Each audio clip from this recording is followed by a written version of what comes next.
السلام علیکم دوستوں آج میں بات کروں گی دھوکے باز لوگوں کے بارے میں۔ دھوکے باز لوگ کئی طرح کے ہوتے ہیں اور یہ اپنے جو ان کا فن ہے اس میں بہت زیادہ ماہر ہوتے ہیں، ایکسپرٹ ہوتے ہیں، اور یہ آپ کو بہت ہی آسانی سے شیشے میں اتار دیتے ہیں۔ اور دھوکہ ایسی چیز ہے، بڑی اچھی بات میں نے کہیں پڑھی کہ دھوکہ بھی بادام کی طرح ہوتا ہے، کوئی انسان جتنا کھاتا ہے اتنا ہی اس کا دماغ تیز ہو جاتا ہے۔ مگر دھوکہ لوگ کئی طریقے سے دیتے ہیں، مگر اس میں سب سے ہی بری طریقہ اور جو انداز ہے وہ ہے اسلام کے پیچھے چھپ کر دھوکہ دینا، جسے آج کل کہتے ہیں کہ اسلامی کارڈ استعمال کرنا۔ یہ تو انتہائی گھٹیا بات ہے کہ آپ قسم کھا کر یا حدیث کوٹ کر کر لوگوں کو دھوکہ دیں، اور اس کا تو میرے خیال سے عذاب بھی 4 گنا زیادہ ہوگا کہ آپ اسلام کے پیچھے چھپ کر لوگوں کو دھوکہ دے رہے ہیں۔ اور یہ لوگ اپنے دھوکے کی وجہ سے ایک بڑا نقصان جو اچھے لوگ ہوتے ہیں ان کو ہوتا ہے، کیونکہ اور ہوتا چلا آیا ہے اور ہو رہا ہے، کیونکہ جو لوگ دھوکہ دیتے ہیں بہروپی ہوتے ہیں، روح بدل بدل کر، ان کی وجہ سے جو دوسرے لوگ جو دھوکہ نہیں دے رہے ہیں اور وہ جو سچے لوگ ہیں، لوگ ان پر بھی شک کرنے لگتے ہیں کہ یقیناً یہ بھی دھوکے باز ہے۔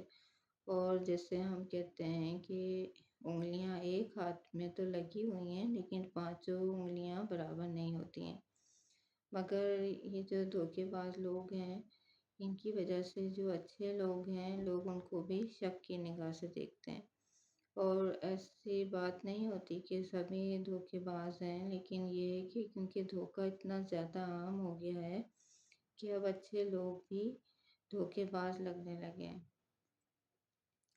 بڑی اچھی بات میں نے ایک جگہ پڑھی کہ اگر کوئی انسان اچھے لوگوں سے بھی ڈرنے لگے تو سمجھیں کہ کسی نے اس کا اعتبار بڑے ہی سلیقے سے توڑا ہے۔ اور یہ بات صحیح ہے کہ جو بعض لوگ ایسے دھوکہ دیتے ہیں کہ آپ سوچ بھی نہیں سکتے کہ یہ شخص ہمیں دھوکہ دے گا۔ کاروباری معاملات میں یا عہد و پیماں میں، ہر طرح کے معاملات میں بعض دفعہ اس طرح کے دھوکے باز لوگ مل جاتے ہیں کہ جو آپ کو عمر بھر کا سبق سکھا جاتے ہیں اور آپ سوچتے رہ جاتے ہیں کہ اب آئندہ تو میں نے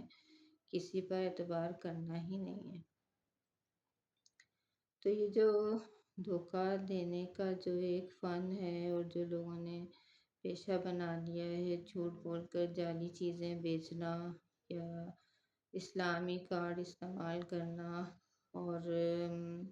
لوگوں سے کسی نہ کسی طرح رقم حاصل کرنا کہ اس سے آپ کو فائدہ ہوگا یا آپ اس کام میں لگا دیں، تو وہ اس طرح لوگ جب دھوکہ دیتے ہیں اور جو سچے لوگ ان کاموں میں ہوتے ہیں اور وہ جب ہمیں اس طرح کی کوئی بات کرتے ہیں تو بس پھر وہ ہمیں جو ہے وہ دھوکے باز لوگ ہی ہمارے ذہن میں ہوتے ہیں اور ہم پھر کسی پر بھی اعتبار نہیں کرتے۔ تو دھوکے باز لوگ تو ہر طرح سے پھر ان کے گناہ دگنے ہی ہوتے چلے جاتے ہیں، کیونکہ ایک طرف تو انہوں نے لوگوں کو دھوکہ دینے کا فن انہوں نے سیکھا، اور دوسری بات یہ کہ انہوں نے سچے لوگوں اور مخلص لوگوں کا بھی نقصان کیا، کیونکہ لوگ پھر سچے اور مخلص لوگوں کی پہچان نہیں کر سکتے، کیونکہ دھوکے باز لوگ اپنے پروفیشن میں اتنے آگے نکلے ہوئے ہوتے ہیں، وہ اس طرح بات کرتے ہیں،